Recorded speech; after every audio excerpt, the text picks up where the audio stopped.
Coyote versus Acme, a film that is just getting stepped all over by Warner Brothers.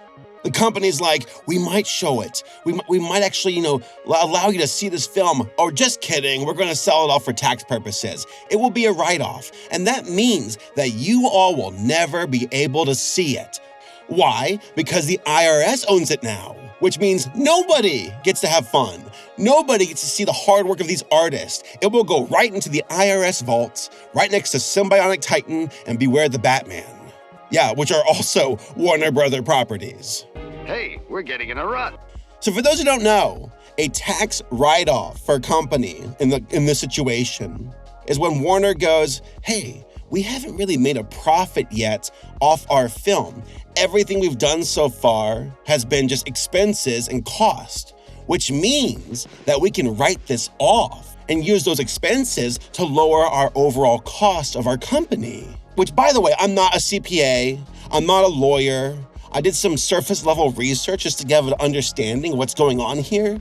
But this is a really bizarre situation where a company says, because we didn't make a profit, because we didn't try to make a profit, everything is at a cost. And that means we can actually, our overall cost for our company can be brought down because we never attempted to make a profit off of this film.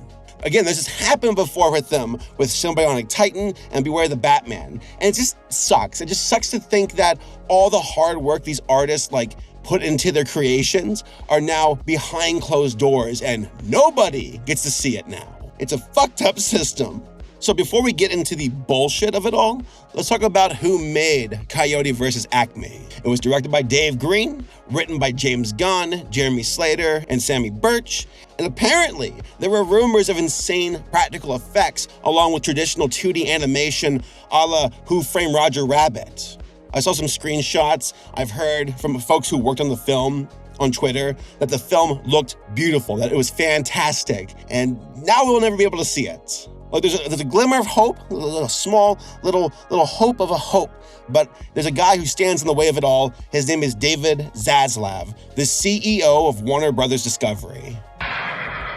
Now, this guy climbed the corporate ladder and went from NBC Universal to Discovery and ended up being the CEO of Warner Discovery after they both merged. By the way, the previous CEO of Warner was this guy named Jason Killer or whatever. What else? What a last name.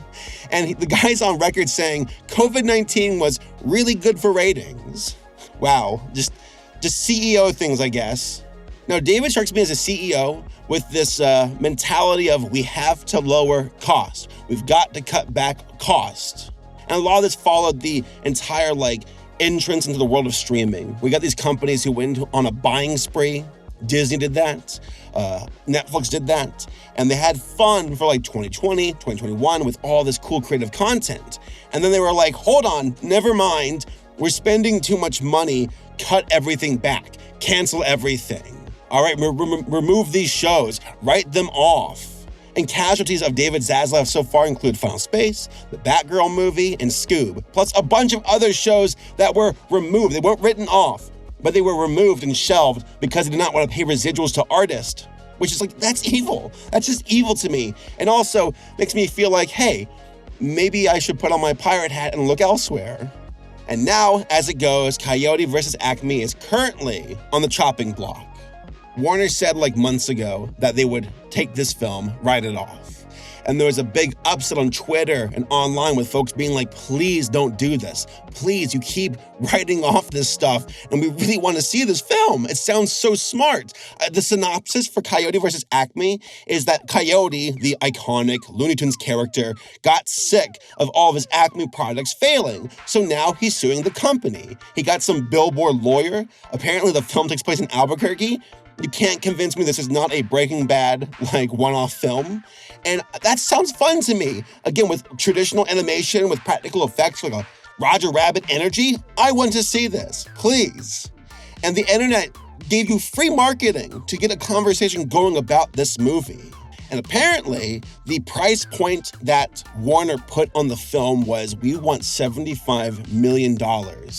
And they got offers. They got offers from Amazon, Apple, and Netflix. They expressed interest in buying, but apparently it wasn't the price point that Warner wanted. So as it stands right now, they will most likely write it off as a tax write-off, which just sucks. It sucks so much. It sucks that all these artists put in so much hard work that they might get residuals on this film, that it might be able to be seen by people and be discovered, and Warner, the big company, goes, no, we're gonna use it to save us money instead. Sorry. This is just another casualty of art versus money, where the shareholders are much more important than the artists who sacrificed so much to make this film. And it goes to show that, like, yes, that's the system. We do need, like, the art to work with the money, but so often it's the money that wins out. Especially when David Zaslav is getting like a $20 million bonus for being the CEO, and that doesn't even include the $200 million worth of stock options he got when he became the CEO too. Like, if you're looking to cut back on cost, maybe start with your executives. Maybe you're paying them way too fucking much. So as it currently stands, it seems that this film will be shelved, that we'll never be able to see it. I was really curious of why, like, this can't enter public domain when the IRS owns it. And I think it has to do with, like, the idea of, like, no one can see it, all right? It can't be seen for free. It'll hurt our company's brand. We just can't give it away, you know? And there's also, like, it's the semantics of, like, residuals and artists and how they get paid too. So it's like we all lose. Everyone loses except for, like, the big company who's like, tax write-off, thank you. And that just sucks to me. I wish it could be public domain, but those are very separate things. Like, public domain to IRS, those are different animals. I need to research this more to truly understand it. But as it stands, like, I do understand enough that these write-offs are like artistic death for the folks who make these films. They're the ones who suffer the most. A waste of time for them, no credits, no residuals, and they never get to see their work shown in front of audiences. It just blows. But hey, maybe Mr. Beast can buy it, all right? There's an effort going on right now on Twitter to convince him to spend $75 million to buy the film. I mean, he probably could afford it if he wanted to, but I highly doubt he will. But yeah, overall, it's a damn shame what's going on here. I think there's a bigger video to get into, but this is just my surface level impressions of the situation. I guess to raise some public awareness. We'll know here soon enough what's going to happen because there's going to be an earnings call for Discovery Warner here around like mid-February. So by that time, we should know the decided fate of this film. And it's not looking good. So, but hey, what do you all think? Is this unfair to the artist? Is Warner in the right here? I'd love to hear your opinion. Thanks for watching, folks, and I'll see you all next time.